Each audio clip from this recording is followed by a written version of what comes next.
حسن بنانے والا آپ کو تکتا جائے پیارے نبی صلی علی نبی نا صلی علی محمد صلی علی شفیعنا صلی علی محمد صلی علی کریمنا صلی علی محمد.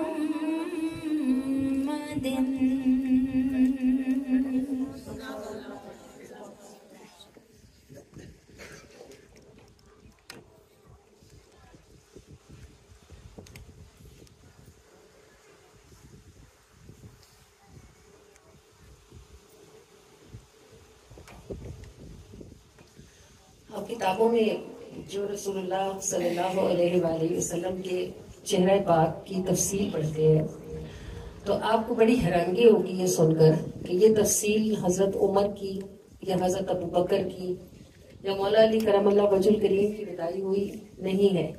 اسے حضرت عثمان غنی نے بھی بیان نہیں کیا، نہ اس کو حضرت جابر نے بیان کیا ہے، نہ ابو ہریرہ نے.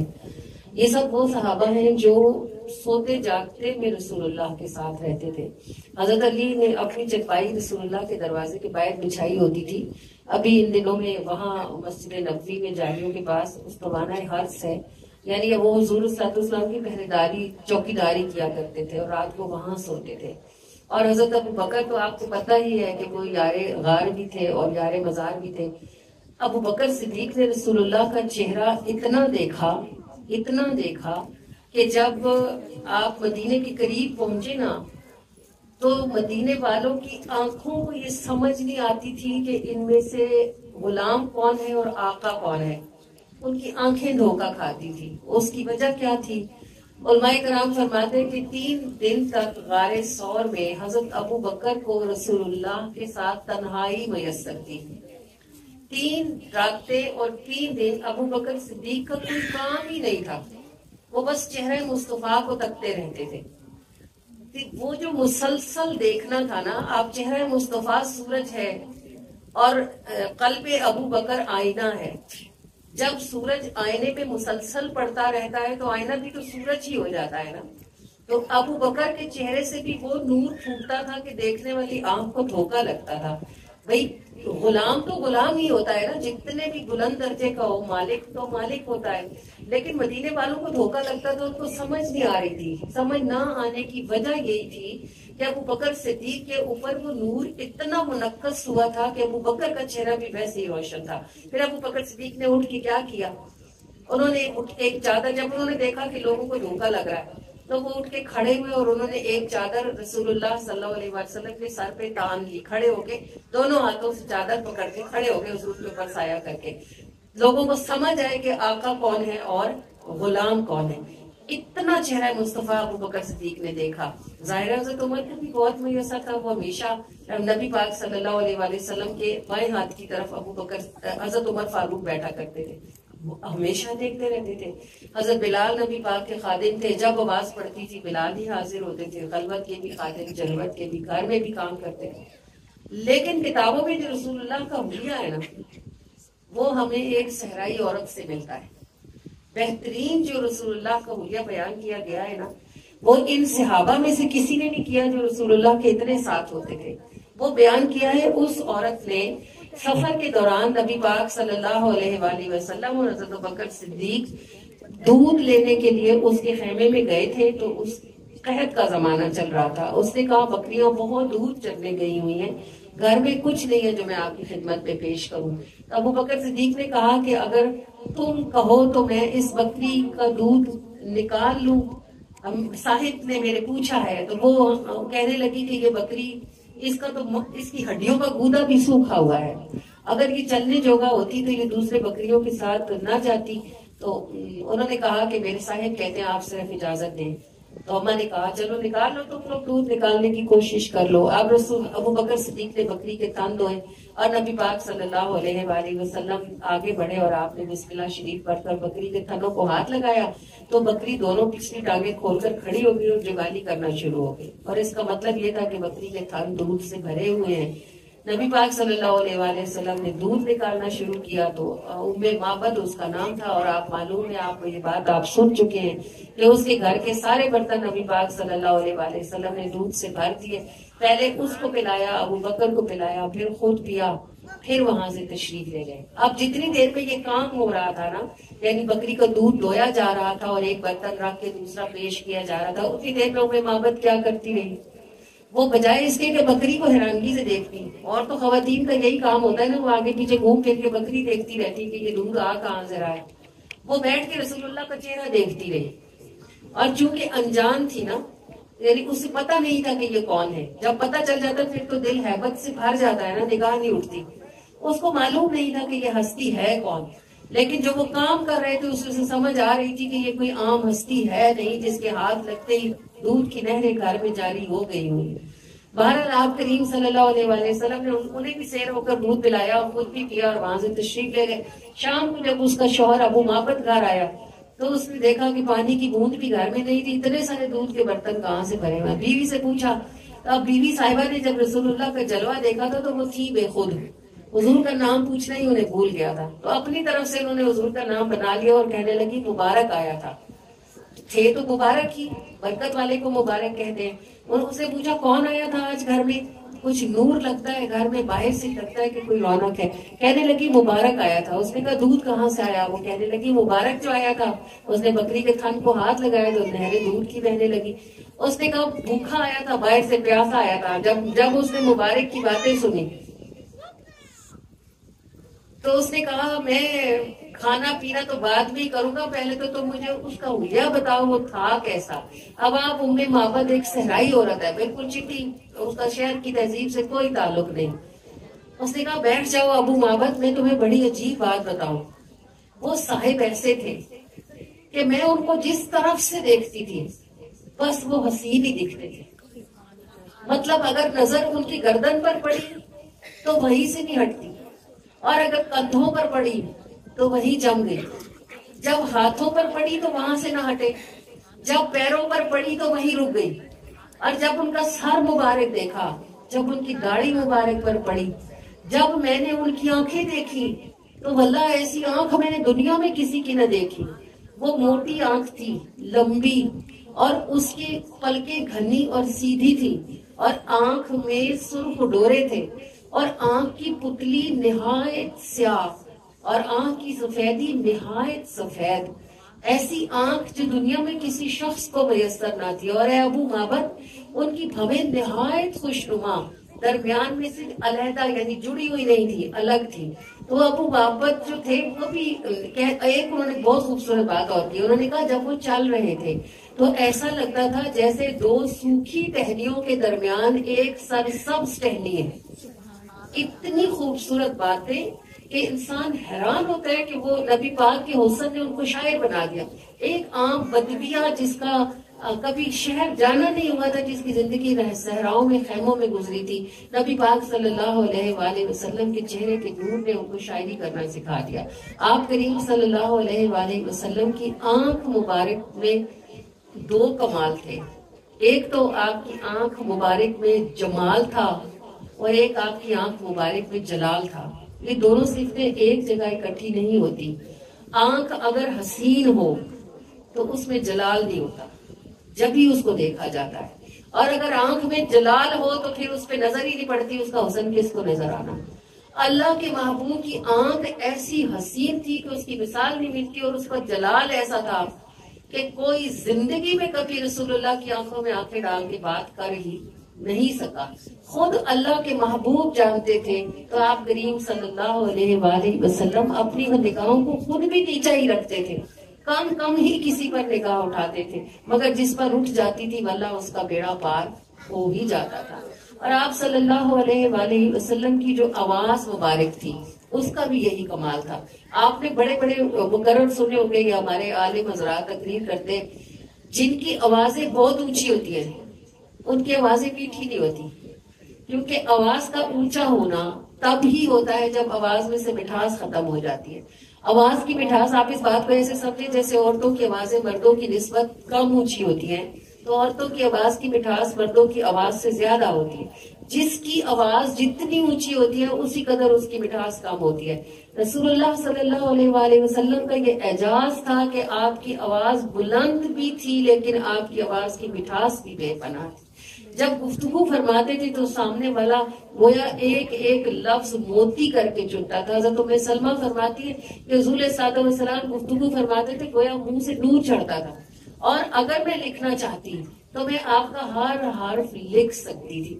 اور آپ کریم صلی اللہ علیہ وآلہ وسلم آپ کے ہاتھ مبارک، میں نے جب ایک مرتبہ جب رسول اللہ صلی اللہ علیہ وسلم کا دیدار کیا تھا تو نبی پاک صلی اللہ علیہ وآلہ وسلم ایک سرخ یاقوت کی ایک کرسی تھی جس کے ہینڈل پر حضور ایسے ہاتھ رکھ کر بیٹھے ہوئے تھے، تو وہ جو نور آپ کے ہاتھوں کے اندر سے نکل کر اس یاقوت کے اندر جا رہا تھا، اس نے اس پورے یاقوت کو گویا آگ لگائی ہوئی تھی. جیسے آگ لگتی ہے نا تو وہ چیز سرخ ہو جاتی ہے بالکل، وہ پورا یاقوت اس ہاتھ کے نور کے سبب سے اندر ایسے سرخ روشن تھا جیسے اس کے اندر آگ لگی ہوئی ہے. اور آپ صلی اللہ علیہ وآلہ وسلم کے قدمین شریفین کہ جس جگہ پر آپ کے قدم پڑ جاتے تھے یا جہاں زمین آپ کے قدم چوم لیتی تھی تو پتھر نرم ہو جاتے تھے.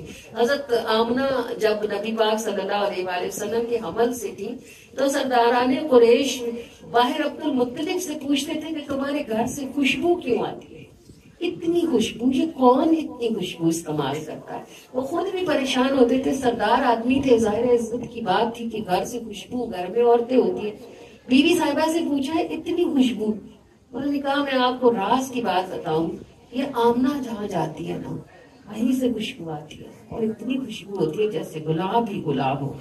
اب آمنہ سے پوچھا گیا تو انہوں نے کہا آپ کے ہاتھ میں سب کچھ ہے، مجھے کون باہر سے کچھ لا کے دے گا، یہ خوشبو اسی کی ہے جس نے آ کے سارے جہان کو مہکانا ہے. یہ نبی پاک صلی اللہ علیہ وآلہ وسلم کے وجود مسعود کی خوشبو، آپ نے خوشبو محسوس کی ہوگی. ہم سمجھتے ہوں گے خوشبو صرف گلاب کی پتی پہ ہوتی ہے، میرے آقا کریم کی خوشبو بھی نور تھی. آپ صلی اللہ علیہ وآلہ وسلم کا دیکھنا بھی نور تھا، آپ کا بولنا بھی نور تھا، آپ کے ہاتھ بھی نور تھے، آپ کی آنکھیں بھی نور تھی.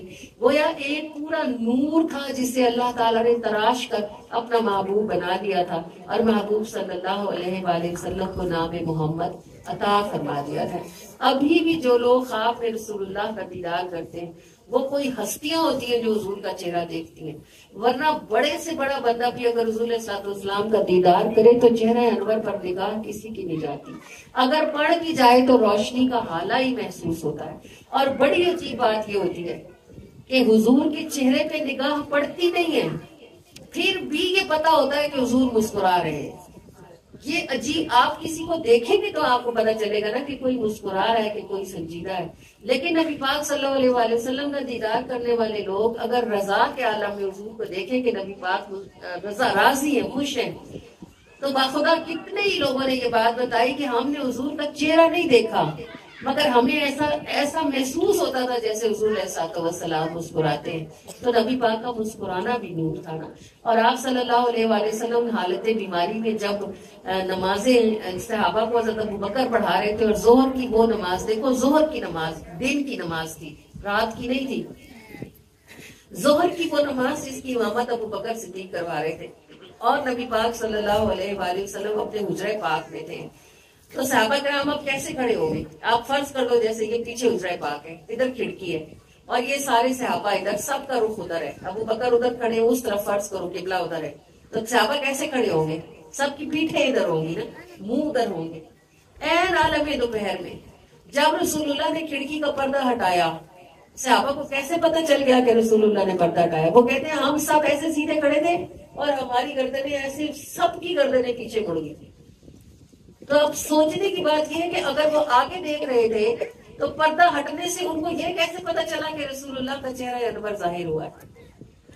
اس لیے کہ رسول اللہ کے چہرہ انور کا نور ایسا تھا کہ بھری دوپہر میں بھی جب مسجد کے اندر چہرہ مصطفیٰ کی چمک پڑی تو صحابہ نے نیتیں بندھی ہوئی پیٹھوں کے ساتھ محسوس کر لیا کہ رسول اللہ کا جلوہ کھڑکی میں تشریف فرمائے، اور سب کے سب چاہتے تھے کہ ابو بکر سمیت سب چاہتے تھے کہ نماز توڑ دے، اور وہ کہتے ہیں واللہ ہم اس قدر مڑ گئے تھے حضور کی طرف کہ ہماری نمازیں ٹوٹ ہی گئی تھی۔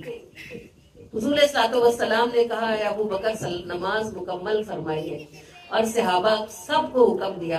اب آپ دیکھو نماز میں اگر آپ کسی کی طرف دیکھو صرف بندی ہوئی ہاتھوں میں، اگر آپ ایسے کسی کی طرف دیکھ لو تو آپ کی نماز ٹوٹ جاتی، اور صحابہ نے صرف دیکھا نہیں، وہ پورے کے پورے ایسے پیچھے مڑ گئے، سارے کے سارے مڑ گئے، مڑ کر جب حضور کو دیکھ لیا اور چاہا کہ ہٹے اپنی جگہ سے اور حضور آ کے نماز پڑھائیں، رسول اللہ نے صحابہ کا ارادہ پانپ لیا۔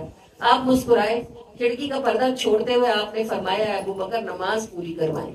اس کا مطلب یہ ہے کہ عین حالت نماز میں اگر کوئی رسول اللہ کی طرف مڑ کر چہرہ انور کا دیدار کر لے پھر بھی اس کی نماز ٹوٹتی نہیں ہے، اس لیے کہ نماز وہ نور ہے جس کو نور مصطفیٰ سے نورانیت نصیب ہوئی ہے۔ تو جس نور کے صدقے سے نماز کا نور ملا ہے اس نور کا دیدار کرنے سے بھلا نماز کیسے قضا ہو سکتی ہے؟ صاحب رسول اللہ نے پردہ چھوڑا، آپ مسکرائے کہ پوری مسجد نمازیوں سے بھری ہوئی تھی، اور پھر ابو بکر صدیق نے اس نماز کو مکمل کرایا۔ اللہ کریم ہمارے بچے اور ہماری خواتین اب اس طرح کی باتیں کرنے اور سننے کی عادی نہیں رہی، واللہ رسول اللہ کا ذکر دلوں میں رسول اللہ کی محبت اگاتا ہے۔ نعتیں سنا کریں، رسول اللہ کی باتیں سنا کریں۔ جب آپ نعت سنیں گی، جب آپ رسول اللہ کی بات سنیں گی تو آپ کا دل نرم ہوگا، صاف ہوگا، اس کے اندر روشنی اور چمک پیدا ہوگی، اور آپ کو رسول اللہ کے ساتھ محبت محسوس ہوگی۔ جب حضور سے محبت محسوس ہوتی ہے تب ہی بندہ رسول اللہ پر درود پڑھنے کا لطف پاتا ہے۔ اللہ کریم ہماری آنکھوں کو اپنے محبوب کا دیدار عطا فرمائے، اور جب یہ دیدار ہمیں نصیب ہو تو اس وقت ہماری آنکھوں کو اتنی تاب ہو کہ وہ آپ کے چہرے پر کھل جائے کہ میری آنکھیں کیسے کھلے حضور کہ تمہارے چہرے کے نور کی بھلا تاب کس کو جہاں میں ہے، کوئی کیسے دیکھے نظر کرے۔ میری آنکھیں کیسے کھلے حضور کہ تمہارے چہرے کے نور کی بھلا تاب کس کو جہاں میں ہے، کوئی کیسے دیکھے نظر کرے۔ ہے تمہاری شان سے آشنا تبھی رب بھی کہتا ہے والضحیٰ، کسی حرف میں وہ چمک کہاں کہ تمہارے رخ کی خبر کرے۔ وہ نظر اٹھائے جہاں تلک جائے روشنی بھی وہاں تلک۔ حلیمہ سعدیہ فرماتی ہے نا، میں نے جب ان کے سینے پر ہاتھ رکھا تو وہ مسکرائے اور انہوں نے آنکھیں کھولی، ان کی آنکھوں سے نور نکلا جو آسمان تک گیا۔ اب حلیمہ سعدیہ کی آنکھوں نے دیکھا کہ آسمان تک گیا، کیوں؟ کیونکہ حلیمہ سعدیہ کی آنکھیں آسمان تک ہی دیکھ سکتی تھی، انہیں نہیں معلوم تھا کہ اس نور کی منزل تو کہیں سدرۃ المنتہا سے بھی بہت آگے ہے۔ وہ نظر اٹھائے جہاں تلک جائے روشنی بھی وہاں تلک، کہ ڈھلی ہے ان کے وجود سے کیوں نہ روشنی یہ سفر کرے۔ یہی چاند ٹھہرے ہیں رات میں، یہ ستارے سب اسی ذات میں۔ یہی چاند ٹھہرے ہیں رات میں، یہ ستارے سب اسی ذات میں۔ اسی رخ پہ سحر طلوع ہو، یہی دن بھی رات بسر کرے۔ ہے جو کپ کپی سی وجود میں بتاؤں راز او بے خبر، تجھے دیکھتے ہیں میرے نبی کیا نظر نہ ان کی اثر کرے۔ ہے جو کپ کپی سی وجود میں بتاؤں راز او بے خبر، تجھے دیکھتے ہیں میرے نبی کیا نظر نہ ان کی اثر کرے۔ میری آنکھیں کیسے کھلے حضور کہ تمہارے چہرے کے نور کی بھلا تاب کس کو جہاں میں ہے، کوئی کیسے دیکھے نظر کرے۔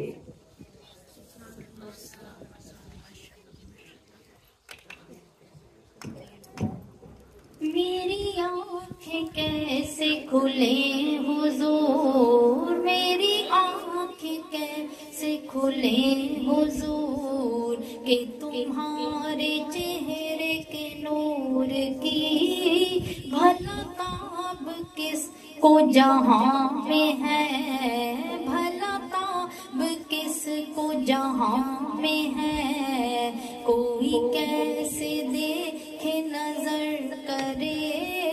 بھلا تاب کس کو جہاں میں ہے، بھلا تاب کس کو جہاں میں ہے، بھلا تاب کس کو جہاں میں ہے، کوئی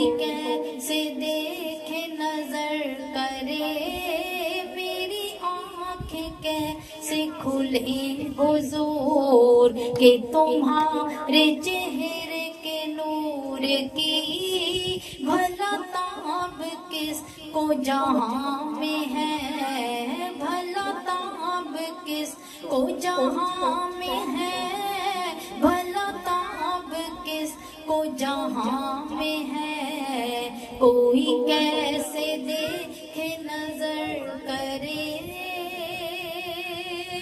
ہے تمہاری شان سے آشنا جب رب بھی کہتا ہے والضحیٰ، ہے تمہاری شان سے آشنا جب رب بھی کہتا ہے والضحیٰ، کسی حرف میں وہ چمک کہاں، کسی حرف میں وہ چمک کہاں، کسی حرف میں وہ چمک کہاں کہ تمہارے رخ کی خبر کرے، کسی حرف میں وہ چمک کہاں، کسی حرف میں وہ چمک کہاں، کسی حرف میں وہ چمک کہاں کہ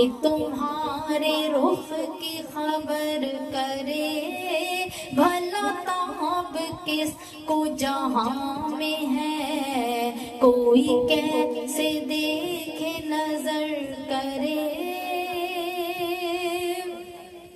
وہ نظر اٹھائے جہاں تلک جائے روشنی بھی وہاں تلک، وہ نظر اٹھائے جہاں تلک جائے روشنی بھی وہاں تلک، وہ نظر وہ نظر وہ نظر وہ نظر وہ نظر وہ نظر وہ نظر اٹھائے جہاں تلک جائے روشنی بھی وہاں تلک، کہ ڈھلی ہے ان کے وجود سے، کہ ڈھلی ہے ان کے وجود سے، کہ ڈھلی ہے ان کے وجود سے، کیوں نہ روشنی یہ سفر کرے، کسی حرف میں وہ چمک کہاں، کسی حرف میں وہ چمک کہاں، کسی حرف میں وہ چمک کہاں کہ تمہارے رخ کی خبر کرے، بھلا تاب کس کو جہاں میں ہے، کوئی کیسے دیکھے نظر کرے، یہی چاند ٹھہرے ہیں رات میں، یہ ستارے سب اسی ذات میں، یہی چاند ٹھہرے ہیں رات میں، یہ ستارے سب اسی ذات میں، اسی رخ پہ سحر طلوع ہو، اسی رخ پہ سحر طلوع ہو، اسی رخ پہ سحر طلوع ہو، یہی دن بھی رات بسر کرے، کہ ڈھلی ہے ان کے وجود سے، کیوں نہ روشنی یہ سفر کرے، بھلا تاب کس کو جہاں میں ہے، کوئی کیسے دیکھے نظر کرے، ہے جو کب کبھی سی وجود میں بتاؤں راز او بے خبر، ہے جو کب کبھی سی وجود میں بتاؤں راز او بے خبر، تجھے دیکھتے ہیں میرے نبی، تجھے دیکھتے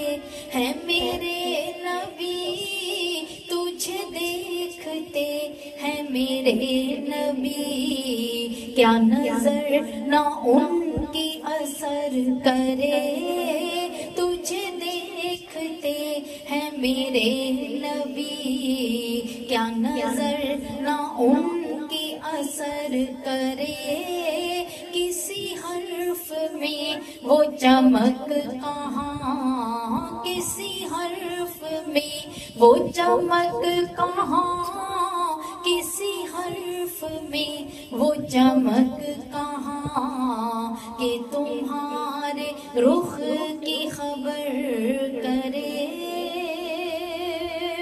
وجود پاک سے خوشبو گلابوں جیسی آتی ہے، لطافت دیکھ کر اس رخ پہ تتلی بیٹھ جاتی ہے، ہنسی ہوں گے زمانے میں بہت سے اور بھی، لیکن نگاہ جو مصطفیٰ کو دیکھ لے کب لوٹ آتی ہے، دمکتی پیشانی پہ جب پسینہ جھلملاتا ہے، دمکتی پیشانی پہ جب پسینہ جھلملاتا ہے، پسینہ جھلملاتا ہے، یوں لگتا ہے لڑی ہے موتیوں کی ٹوٹ جاتی ہے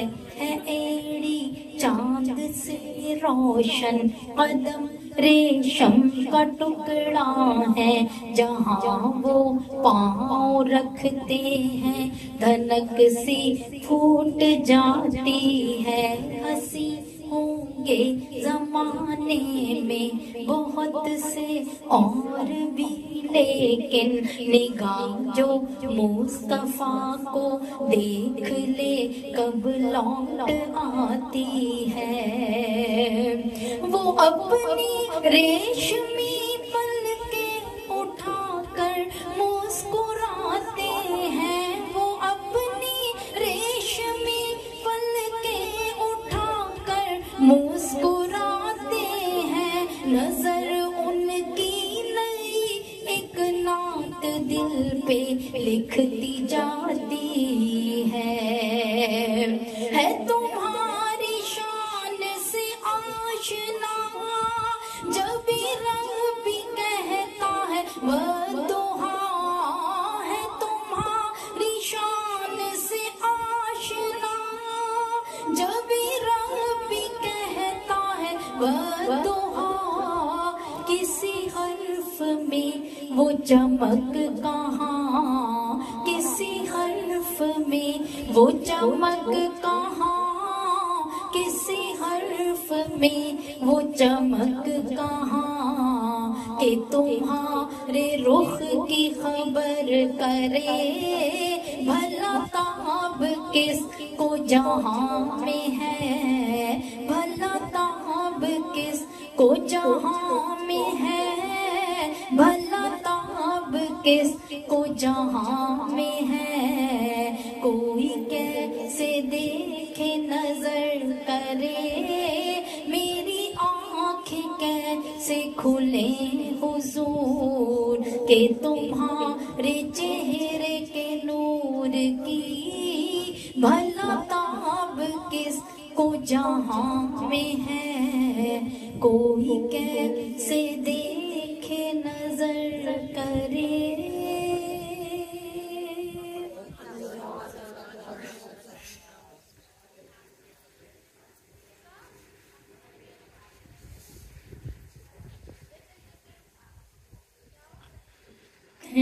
باں میں گزرے لمحوں سے جب یاد نبی کی جھانکتی ہے، طیبہ میں گزرے لمحوں سے جب یاد نبی کی جھانکتی ہے، تب رات کے گہرے آنچل پر میری آنکھ ستارے ٹانکتی ہے، تب رات